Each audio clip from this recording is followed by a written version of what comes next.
Page number 34. 34. Exercise number 2.1. Exercise number 2.1. Exercise 2.1. And question number 3. 3. Question number 3. Question number 3. 3. Solution. Question number 3 जो आपका है ये कहता है कि एक टेबल आपको दिया गया है. Is this a magic square? Is this A Magic square. Magic square? Magic square हम उस स्क्वायर को कहते हैं. मैजिक स्क्वायर हम उस स्क्वायर को कहते हैं जिसमें जितनी रोज होती हैं, जितनी रोज होती है या जितने कॉलम्स होते हैं, जितने कॉलम्स होते हैं और उस डायगोनल समेत उन सभी का सम इक्वल होना चाहिए. उन सभी का सम इक्वल होना चाहिए. आपने क्या करना है? Sum of rows should be equal to the sum of columns should be equal to the sum of diagonals. जब इन सभी का सम बराबर निकलेगा तो तब कह सकते हैं आप कि ये मैजिक स्क्वायर है. अगर इनमें से कोई वैल्यू डिफरेंट आया, अगर इनमें से कोई वैल्यू डिफरेंट आया, किसी रो का वैल्यू डिफरेंट आया, किसी कॉलम का वैल्यू डिफरेंट आया या किसी डायगोनल का वैल्यू डिफरेंट आया, तब जाके ये मैजिक स्क्वायर नहीं है. Let us start now. जरा बता दीजिए कि टेबल ये क्या है, स्क्वायर क्या है, बताइए. 2 divided by 13. 2 divided by 13. 9 divided by 13. 9 divided by 13. 4 divided by 13. 4 divided by 13. हाँ, दूसरा बताओ. 7 divided by 13. 7 divided by 13. 5 divided by 13. 5 divided by 13. 3 divided by 13. 3 divided by 13. And 6 divided by 13. 6 is divided by 13. 1 divided by 13. 1 divided by 13. 8 divided by 13. 8 divided by 13. आपने तरतीब में बोला ना? Sir चलिए जी, ठीक है. ये एक स्क्वायर है. ये एक स्क्वायर है. हमें प्रूव करना है कि क्या ये मैजिक स्क्वायर है, कि क्या ये मैजिक स्क्वायर है. अभी हम इसके रोज और कॉलम्स बनाएंगे. रोज और कॉलम्स बनाएंगे.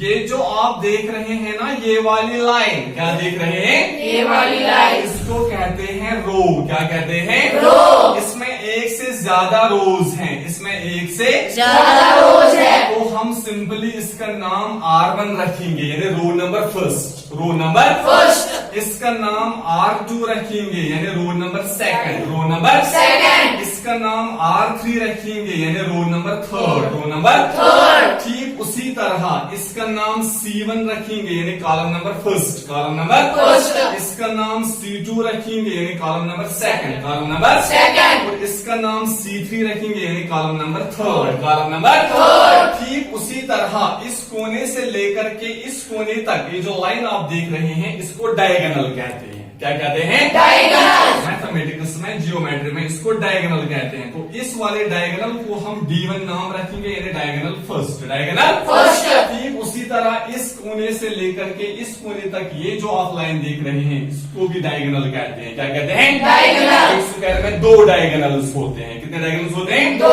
इसका नाम रखेंगे हम D2. क्या रखेंगे हम? D2. ये है डायगोनल 1 और ये है डायगोनल 2. ये है कॉलम 1, कॉलम 2, कॉलम 3. रो 1, रो 2, रो 3. अब क्वेश्चन पूछता है कि क्या ये स्क्वायर मैजिक स्क्वायर है? क्या ये स्क्वायर मैजिक स्क्वायर है? हमने रो 1 में जितने भी आपको फ्रैक्शंस दिए गए हैं, नंबर्स इसमें नहीं है, ठीक है, होल नंबर्स नहीं है, यहाँ पे फ्रैक्शंस दिए गए हैं, या आप इनको सिंपली कह सकते हैं कि रैशनल नंबर्स दिए गए हैं. इनका सम करना है. इनका सम करना है. जो वैल्यू निकलेगा वो रो 2 के वैल्यू के बराबर होना चाहिए. जो वहां पे निकलेगा वो रो 3 के बराबर निकलना चाहिए. इसी तरह C1, C2, C3, D1 and D2 इन सभी का वैल्यू अगर सेम आया, बराबर आया, तो हम कह सकते हैं कि ये मैजिक स्क्वायर है. अगर बराबर नहीं आया, अगर बराबर नहीं आया, कोई वैल्यू डिफरेंट आया, कोई वैल्यू डिफरेंट आया, तो ये मैजिक स्क्वायर नहीं आया. तो ये मैजिक स्क्वायर नहीं है. Let us start from the first row, that is known as R1. That is known as R1. जरा R1 में बताओ कौन कौन सा फ्रैक्शन है, क्या है? 2 divided by 13. शाबाश, इसको क्या करना है प्लस 9 divided by 13. और क्या करना है plus 4 divided by 13. 4 divide by 13. तो अभी तक हमने सीखा था कि किस तरह हम होल नंबर्स या इंटीजर्स को होल नंबर्स को ऐड करते हैं। यहाँ पे तो फ्रैक्शंस का ऐड आया, यहाँ पे तो Fractions का ऐड आया. जब फ्रैक्शंस में इसमें दो पार्ट होते हैं, ऊपर वाले हिस्से को आप न्यूमरेटर कहते हैं और नीचे वाले हिस्से को आप Denominator कहते हैं। तो जब आप सेम डिनोमिनेटर्स देखते हैं, एक से ज्यादा फ्रैक्शंस जब होते हैं, एक से ज्यादा फ्रैक्शंस का एडिशन जब होता है, आपने सबसे पहले आपने डिनोमिनेटर की ओर देखना होता है। अगर डिनोमिनेटर सेम निकले, अगर डिनोमिनेटर Same निकले. तो सिंपली उनके जो न्यूमरेटर्स होते हैं उनको डायरेक्टली ऐड होता है और डिनोमिनेटर में से एक डिनोमिनेटर उसके नीचे लिखना होता है, ठीक है, क्योंकि ये मैथमेटिक्स का रूल है, ये मैथमेटिक्स का रूल है. इन fractions Fractions. when denominators are same, when denominators are Same. you have to write only one One denominator denominator. and their numerators are added. Added. Their numerators are Added. For example, यहाँ पे कितने denominator हैं? 1 2 3, लेकिन ये भी 13 है, ये भी 13 है, ये भी 13 है, तो आपने 13 डायरेक्टली डिनोमिनेटर लाना है, 13 डायरेक्टली डिनोमिनेटर लाना है. और उसके बाद रही बात किनकी? Numerators की. किनकी? Numerators की. न्यूमरेटर क्या है? 2 प्लस क्या है? 9 प्लस क्या है? 4. 2 प्लस 9 प्लस 4. अब इनको ऐड करना है, अब इनको Add करना है. ऐड कर लो। 9 प्लस 2 11. 11 प्लस 4 15. तो इसका एडिशन निकलेगा 15 डिवाइडेड बाई 13, 15 डिवाइड बाई 13. अब जरा इस पर आते हैं रो नंबर 2 पर। रो नंबर 2 के नंबर्स मुझे बताओ। 7 divided by 13. 7 divide by 13 5 divided by 13. Plus 5 divide by 13 Plus 3 divided by 13. Plus 3 divide by 13। Again then denominators are Same. numerators will be Added. कर लो सेम प्रोसीजर इसमें भी। ये क्या बनेगा फिर? 7 plus 5 plus 3 whole divided by whole divided By. Whole divide by क्या आएगा? 13. 13 7 plus 5 12 12 plus 3 again 15. 15 divided by 13 15 divided by 13. by observing the sum of two rows we came to the conclusion that the results are same. Results are Same. Let us go through the third row, that is R3, that is R3. R3 को जरा देख लो। R3 क्या है? R3 क्या है? 6 divided by 13 plus 1 divided by 13 13 plus 8 divided by 13।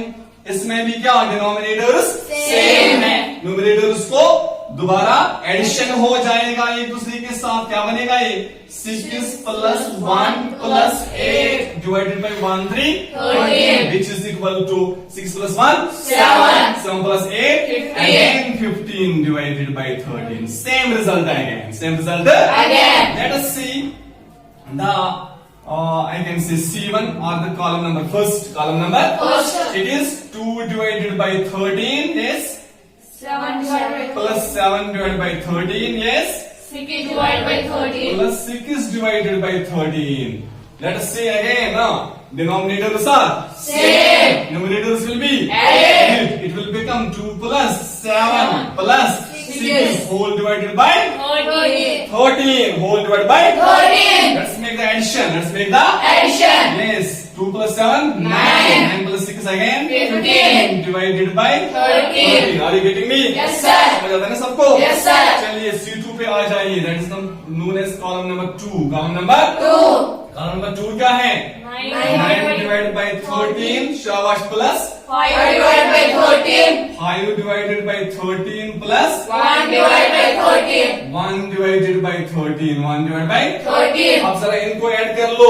Again क्या बनेगा? 9 plus 5 plus 1 9 plus 5 plus 1 whole divide by 1 3 13। अब मुझे ये कहने की जरूरत नहीं है। आपने रूल एक ही बार याद रखा। when the denominators are same numerators are Added. है ना बेटा? 9 plus 5 14 14 plus 1 15. again 15 divided by 13 again 15 divided by 13. Let us see now C3. Let us see now C3. C3 means Column third. C3 means Column third. क्या है? 4 divided by 13 13 plus क्या है? 3 divided by 13. 3 divided by 13 plus क्या है 8 divided by 13. 8 divided by 13 which is equal to 2.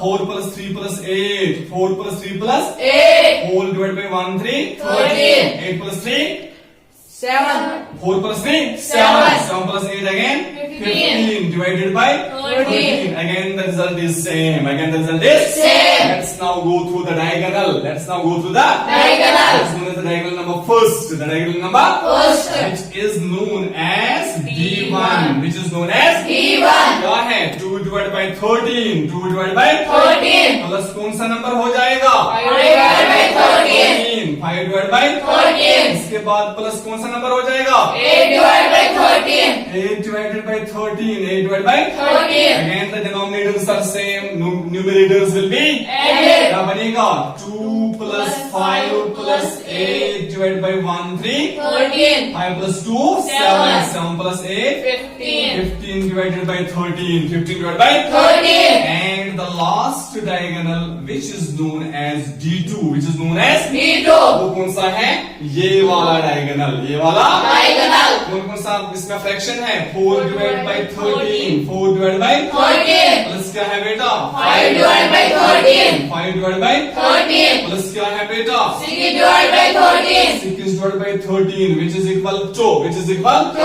ये क्या बनेगा 4 plus 5 plus 6 4 plus 5 plus 6. whole divided by 14. 14 which is equal to 4 plus 5 9 and 9 plus 6 15. Shabash again 15 divided by 13 and when we go through all of the rows and columns and diagonals we came to the conclusion that the sum of row number first is equal to 15 divided by 13 which is equal to the row sum of row number second and that is equal to the row sum of the row number third which is again equal to the sum of the row number this column number first which is equal to the column number second that is equal to the column number third again it is equal to the sum of the numbers which are in the diagonal number first and all of these are equal to the sum of the fractions which are in the diagonal number second and all are equal to 15 divided by 13. 15 divided by 13.